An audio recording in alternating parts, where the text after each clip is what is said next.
Lauman sa mga residente nga sakop sa area of responsibility sa 102nd Brigade Philippine Army ang foot patrol sa mga sundalo sa kabukiran aron maabog ang mga miyembro sa NPA. Matod ni Colonel Patricio Amata, ang bagong commander sa 102nd Brigade, paagi kini aron dili ma-recruit ug makadugang opersa ang mga rebelde.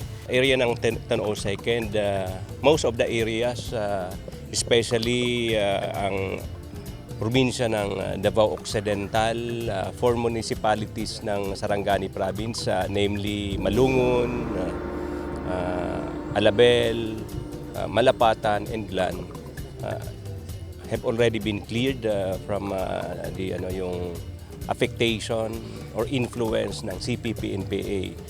Likewise, in the area of Davao del Sur and North Cotabato. And kami ngayon is we are merely pursuing the remnants of Guerrilla Front Committee 57 now operating in the area of Bukidnon, southern Bukidnon. As to the challenges, of course, the main challenge is how are we going to sustain the peace, because we should understand that in order to sustain the peace, we need to address the root causes or drivers of conflict. Sumala ni Colonel Amata, kinahanglan nga lig-on ang relasyon o koordinasyon sa mga sundalo ngadto sa katawhan ug sa ilang mga stakeholders aron masustener ang naangkon nga kalinaw.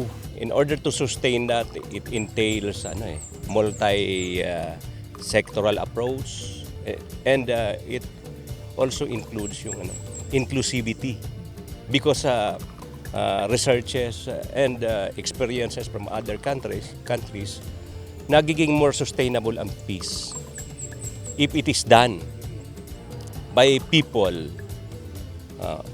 affected or impacted by the conflict. So dapat bottom up ang yun. May mga collaboration po ba? Yes, we have been collaborating with the different local government units and even yung other agencies of the government, because we have already a mechanism, the Task Force to End Local Communist Armed Conflict, or yung LCAC na sinasabi natin. This has been institutionalized through Executive Order number 70.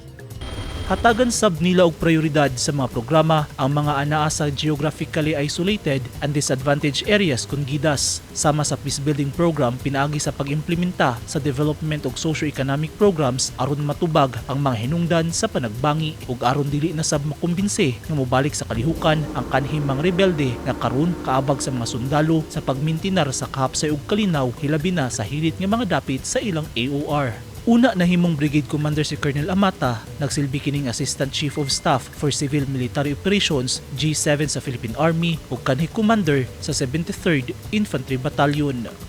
Eugene Hinutan, Newsline Philippines Davao Region. Stay safe.